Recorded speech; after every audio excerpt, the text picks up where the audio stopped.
रहीम जी। मैं अली अवैस बांट building new Pakistan से। आज हमारे साथ हमारे दोस्त हैं फवाद अकरम, जिनकी सिलेक्शन एज असिस्टेंट FIA हुई है 2021 बैच के अंदर। He is basically from Gujarat and he is a chemical engineer. तो Fawad, many congratulations to you for the selection as assistant FIA। Thank you so much Anil, thank you so much. और फवाद, हम आपको warmly welcome करते हैं आज के इंटरव्यू के अंदर बिल्डिंग न्यू पाकिस्तान की तरफ थैंक यू अली भाई for giving me this opportunity on this से। Mega platform. Thank you. अच्छा फवाद, मैं आपसे सबसे पहले जो सवाल करना चाहता हूँ, इससे पहले कि हम फॉर्मली आपको इंटरव्यू करें, इसको डिस्कस करें, मैं इंटरेस्टिंगली इस चीज़ को जानना चाहता हूँ कि जो असिस्टेंट होता है FIA के अंदर, इसकी जॉब डिस्क्रिप्शन, ये काम क्या करता है? अली भाई, FIA और तमाम जितनी भी फेडरल गवर्नमेंट के अदारे हैं, सबके अंदर जो असिस्टेंट का मेन काम है वो है नोटिंग एंड ड्राफ्टिंग। जो UDCs और LDCs करते हैं उसको देखना, उसकी सारी सुपरविजन करना, अगर उसके अंदर करेक्शंस वगैरह की जरूरत है तो वो करना, और उसके बाद उनको मार्क करना अपनी हायर अथॉरिटी जो है, बी इट सुप्रिटेंडेंट, AD और DD जो भी है, जहाँ पे अटैचमेंट हुई हुई है तो उनको मार्क कर देना। ठीक है। अच्छा वो आप दूसरा आप ये बताएंगे कि आपके जो इंटरव्यू पैनल था उसके अंदर कितने लोग थे, और अगर आपको उनके डेजिग्नेशन का या नाम का पता हो, आप उनको मेंशन कर सकें तो ये ज़्यादा बेहतर होगा। जो लोग आपके बाद प्रिपेयर करेंगे, आएंगे इंटरव्यू के लिए, उनको उनको उसके लिए ईजी हो जाएगा चीज़ों को समझना, सिंक्रोनाइज करना इस हवाले से। अली भाई, उसके अंदर देवर में 3 बंदे थे, देवर 3 पीपल। उनके अंदर से one of them was a director of the FIA Lahore zone, and the other one was a deputy director, and the third one was a lady who was also a deputy director. अच्छा मुराद, एक और चीज़, इससे पहले कि हम मजीद जो आपके interview की कमरसाम और मुश्किल चीज़ें हैं उनकी तरफ जाएं, कोई ऐसा भी इंटरेस्टिंग सवाल था जिसने आपको थोड़ा सा एस्टॉनिश भी किया हो, सरप्राइज भी किया हो, और जिस सवाल को आपने इंजॉय भी किया हो? तो इस तरह का भी कोई सवाल था, इंटरेस्टिंग क्वेश्चन आपके इंटरव्यू के अंदर? जी अली भाई, जैसे ही मैंने अपना इंट्रोडक्शन वगैरह करवाया तो उनको मैंने अपनी क्वालिफिकेशंस बताई। देन उन्होंने मुझसे एक क्वेश्चन किया था कि इंजीनियर्स पाकिस्तान में बहुत ज़्यादा बेरोजगार हैं, क्योंकि मेरे से पहले सब इंस्पेक्टर्स, ASIs और कॉन्स्टेबल्स के इंटरव्यूज भी हुए थे, तो उसके अंदर भी इंजीनियर्स की बहुत बड़ी तादाद थी। और फिर मेरे साथ असिस्टेंट के इंटरव्यू के अंदर भी आप कह लें कि 70% ऑफ देम वर इंजीनियर्स। तो उन्होंने पूछा कि इतने इंजीनियर जो हैं ये अनएम्प्लॉयड क्यों हैं। ये एक ऐसा क्वेश्चन था जो बहुत मजे का था। तो इन्होंने मुझसे मुख्तलिफ इसी की डायमेंशंस इसी क्वेश्चन की जिसका हमारी डिस्कशन हुई, तो I really enjoyed that question. तो how did you cope with that question कि क्यों इतने इंजीनियर्स आ रहे हैं और क्यों इतने इंजीनियर्स हैं जो अनएम्प्लॉयड हैं? इस हवाले से कैसे आपने सवाल को कोप किया? अली भाई, मैंने उन्हें बताया कि सबसे पहले तो इसका जो रीज़न है वो हमारा एक जो हमारे कल्चरल माइंडसेट है, स्पेशली हमारे पेरेंट्स का, जिसके अंदर यानी हमें बचपन से हम देखते आते हैं हमारी मूवीज़ के अंदर, हमारे ड्रामा के अंदर, कि हम बच्चों को डॉक्टर और इंजीनियर बनाना चाहते हैं। अगर आपका बच्चा पढ़ाई में अच्छा है तो माँ बाप की एक ही ख्वाहिश होगी बच्चा या डॉक्टर बने या इंजीनियर बने। तो उसकी वजह से बहुत ज़्यादा इंजीनियर्स मार्केट में आते जा रहे हैं। देन फिर उनको मैंने बताया था कि यूनिवर्सिटीज़ जो है प्राइवेट सेक्टर के अंदर भी, क्योंकि HEC ने बहुत सारी यूनिवर्सिटीज एनेबल कर दी, उनको NOCs दे दिए, तो उस वजह से जो एक डिग्री थी वो एक हम एक स्पेसिफिक रूटीन पे चल रहे हैं। हमारे पास एक हमारी सोसाइटी जो है वो चेंज रेजिस्टेंट भी बहुत ज़्यादा थी।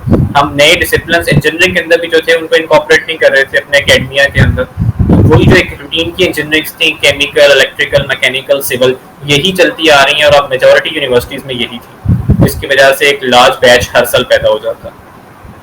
और वो फिर इतने सारे लोगों को जो है मार्केट को अब्जॉर्ब नहीं कर पाते। बिल्कुल। देन मैंने अच्छा, उन्हें एक बात बताई थी, यूनिवर्सिटी की जो UET की लिस्ट लगती है उसकी मैंने उन्हें बात बताई थी। बड़ी फेमस चीज़ है कि UET के अंदर हर साल मुख्तलिफ डिसिप्लिन की लिस्ट लगती है, उसमें इलेक्ट्रिकल इंजीनियरिंग टॉप करती है for the past 30 years and more. तो फिर मैंने उन्हें यही बात बताई कि इलेक्ट्रिकल इंजीनियर सबसे ज़्यादा अनएम्प्लॉयड है, लेकिन उसके बावजूद हमारी जो नई यूथ है वो उसी इलेक्ट्रिकल इंजीनियरिंग की तरफ ही जाना चाहेगी, बिकॉज हम एक उसी रूटीन पैटर्न पे स्टिक किए हैं।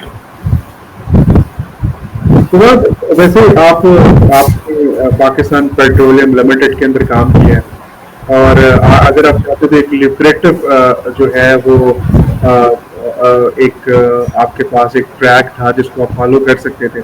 लेकिन उसके बावजूद आप FIA में आए। मैं भी इसको जानना चाहता हूँ, तो क्या पैनल के लोगों ने भी इसके बारे में जानने की या कोई सवाल पूछा था आपसे? जी, अभी भी उन्होंने भी मुझसे सवाल पूछा था कि आप एक प्राइवेट सेक्टर में जॉब कर रहे हैं, अपनी फील्ड की जॉब कर रहे हैं, तो उसके बाद आप दोबारा इस सेक्टर में क्यों आना चाह रहे हैं? तो मैंने उन्हें बताया गवर्नमेंट जॉब कि नहीं, एक तो सबसे बड़ा जो आपको एक एज मिलता है कि आप लोगों से अच्छे तरीके से डील कर सकते हैं, और इसके अलावा एक मेन थी कि FIA की एक वेल एस्टीम्ड ऑर्गेनाइजेशन थी, हम्म, और ये थे कि आपके घर के पास होती है, तो आपको ऐसा आउट स्टेशन नहीं इतना होना पड़ता, बिकॉज मेरी जॉब जो थी वो इंटीरियर सिंध में कर रहे हैं, बलूचिस्तान में मुझे जाना पड़ता था, तो वो आउट स्टेशन का बहुत बड़ा इशू था। और यहाँ पे क्योंकि ये आप या हमारी होनी लाहौर जोन में थी या इस्लामाबाद में थी या मुल्तान जोन या फैसलाबाद में होनी थी, तो दैट्स व्हाई। ठीक, फाइन, ठीक है। अच्छा, तो आप इंटरव्यू के लिए जाते हैं और ये PPSC का, FPSC का और इनका मतलब और इससे रिलेटेड जो डिपार्टमेंट्स, उनका ट्रेंड यही है कि वो आपसे आपके एकेडमिक बैकग्राउंड से रिलेटेड जो क्वेश्चन है वो भी पूछते हैं। तो क्या आपसे कोई ऐसे सवाल पूछे गए जो डायरेक्टली या इनडायरेक्टली केमिकल इंजीनियरिंग से रिलेट करते थे? जी, अली भाई, उन्होंने मुझसे एक क्वेश्चन पूछा था कि जो लिक्विफाइड नेचुरल गैस है वो सुई गैस से डिफरेंट कैसे है, क्योंकि जो उस टाइम कतर वगैरह से आ रही थी और उस टाइम बड़ा एक उस पर एक हॉट इशू था, क्योंकि PMLN गवर्नमेंट जो थी वो क्रिटिसाइज कर रही थी PTI गवर्नमेंट को कि इन्होंने वो महंगी गैस खरीद रहे हैं, हमारे दौर में सस्ती आ रही थी तो जब महंगी खरीद रहे हैं, तो उस टाइम उन्होंने मुझसे पूछा था इसमें डिफरेंस क्या। मैंने उन्हें बताया कि गैस तो बेसिकली सेम होती है, लेकिन इसके अंदर क्योंकि ट्रांसपोर्टेशन वगैरह के अंदर बहुत सारे हैजर्ड्स होते हैं और उस सेफ्टी कंसर्न्स की वजह से इसको लिक्विफाई करके भेजा जाता है ताकि इजीली ट्रांसपोर्ट हो सके gas, otherwise there is no difference at all, composition में कोई डिफरेंस नहीं होता। देन उन्होंने मुझसे एक क्वेश्चन ये किया था कि जो ये पॉलिटिकली वो करंट अफेयर से लिंक्ड क्वेश्चन था, इसी से रिलेटेड के जो PTI गवर्नमेंट ने जो नए गैस खरीद रही है, जो एग्रीमेंट्स कर रही है, क्या वो ज़्यादा अच्छे थे या जो पहले वाली गवर्नमेंट ने किए थे वो ज़्यादा अच्छे थे? ये क्वेश्चन था। फाइन, ठीक है। अच्छा फवाद, एक और चीज़, FIA में मेरे और भी काफ़ी स्टूडेंट सेलेक्ट भी हुए, सारी चीज़ें देखी, फिर ट्रेंड भी देखा कि किस तरह के सवाल पूछे जा रहे हैं। तो कि NAP और FIA की जुरिडिक्शन में क्या फ़र्क है, और ये थोड़ा सा ट्रिकी भी है, इसको थोड़ा समझना भी पड़ता है। तो नॉर्मली लोगों से इस चीज़ के ऊपर डिस्कशन की गई, बात की गई, डिबेट की गई, तो क्या ये सवाल आपसे भी पूछा गया? और अगर जी, पूछा गया तो how did you respond to it? कि आप हमें भी, मैं भी मतलब थोड़ा क्यूरियस हूँ, जानना चाहता हूँ। आई एम श्योर कि जो देखने वाले फेलोज होंगे वो भी जानना चाहेंगे, जो देखने वाले एस्पिरेंट्स होंगे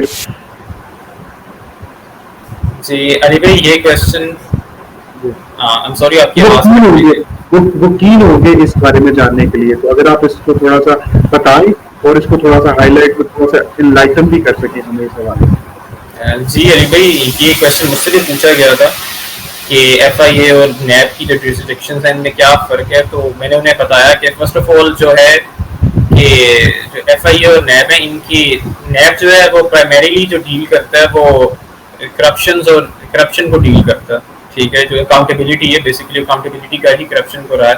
और जो FIA है इसकी एक बड़ी वाइड रेंज ऑफ वो विंग्स हैं जिनको ये डील कर रहा है, उनके अंदर मनी लॉन्ड्रिंग भी है, एंटी ह्यूमन ट्रैफिकिंग भी है, साइबर क्राइम भी है, इसके अलावा बैंकिंग क्राइम्स भी हैं, और जो दूसरे क्राइम्स वगैरह फेडरल के हैं उनको भी डील करती है। देन उसके बाद मैंने उन्हें बताया कि जो FIA की जुरिस्डिक्शन है उसमें फाइनेंशियल लिमिट्स हैं, अगर आपकी खास फाइनेंशियल लिमिट्स ज़्यादा हो जाते हैं तो वो AML को चले जाते हैं, एंटी मनी लॉन्ड्रिंग को, या जो हमारा CCT है उसको चले जाते हैं, जबकि बाकी वो NAP के पास आ जाते हैं। ये चीज़ मैंने उन्हें बताई थी। देन उसके बाद मैंने थोड़ी सी हिस्ट्री बताई थी, क्योंकि मैं हिस्ट्री जरा सी पढ़ के गया था, तो उसके अंदर था कि जब NAP बनी थी उस टाइम जो FIA का AML विंग था वो NAP के पास चला गया था, फिर वो 2007 में दोबारा FIA के पास आ गया। ये चीज़ मैंने उन्हें बताई। कंपटीशन के एग्जाम का, सिविल सर्विस का के एग्जाम का, पब्लिक सेक्टर में किसी भी लेवल के आप जाएं तो उसके एग्जाम में नॉर्मली वो जनरल नॉलेज को भी डिस्कस करते हैं।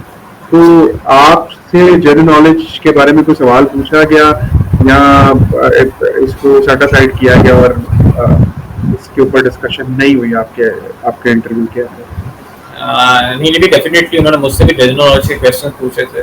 They asked me 4 or 5 questions, उनमें से सबसे पहला था कि who was the president of USA before Donald Trump, वो उन्होंने मुझसे पूछा था. Then they asked me who is the current prime minister of England, ये एक क्वेश्चन मुझसे पूछा गया. And then they asked me who was the prime minister of India before Narendra Modi, and which, उसके बाद उन्होंने पूछा कि वो किस पार्टी से ताल्लुक रखते थे. And then they asked me कि कश्मीर के अंदर, इंडियन ऑक्युपाइड कश्मीर के अंदर जो बीजेपी गवर्नमेंट है उन्होंने कौन सा आर्टिकल जो है वो एब्रोगेट किया. ये क्वेश्चन उन्होंने मुझसे पूछा था. ठीक हो गया, ठीक हो. बड़ा कॉम्प्रिहेंसिव इंटरव्यू था वैसे फवाद आपका. सही. अच्छा फवाद, एक और चीज हम अपने इंटरव्यू की करने की तरफ जा रहे हैं. आपको क्या लगता है कि वो सबसे कंपाइलिंग रीजन क्या थी जिसने बड़ा इम्पोर्टेंट रोल प्ले किया आपकी सिलेक्शन के? Ali bhai, the most compelling reason was my score in the written exam, because I was the topper of the written exam. मेरे 63 out of 70 मार्क्स आए थे written के अंदर, और वही एक रीजन थी जिसने आगे मुझे इंटरव्यू के अंदर भी बहुत हेल्प की और ओवरऑल मेरी सिलेक्शन में भी बहुत हेल्प. मैं सवाल को और सिंप्लीफाई कर लेता हूँ. शायद मैं सवाल पूछना चाह रहा था आपके इंटरव्यू से रिलेटेड, लेकिन शायद मैं उसको जनरल क्वेश्चन पोज कर गया. आपके इंटरव्यू के अंदर सबसे इम्पोर्टेंट चीज क्या थी जो आपको लगता है कि जिसने बड़ा वाइटल और बड़ा क्रिटिकल रोल प्ले किया आपकी सिलेक्शन के अंदर? अली भाई, इंटरव्यू के अंदर जो जिस चीज ने सबसे ज्यादा वाइटल रोल प्ले किया था was my composure. I stayed calm there. I was composed enough to tackle their questions and address them, and I think that was the key point that led to my selection.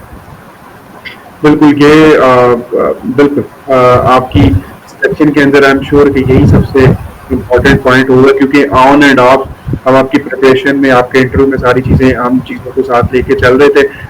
Fawad, आपके time का बहुत शुक्रिया और बहुत सारी best wishes हैं आपके future interviews के लिए, और मेरी दुआ है कि अल्लाह ताला आपको करेज दे कि आप पाकिस्तान को सर्व कर सकें और पाकिस्तान को आगे लेके जाने के अंदर अपना रोल प्ले कर सकें. फवाद, दोबारा से आपके टाइम का बहुत शुक्रिया. Thank you very much. Thank you so much.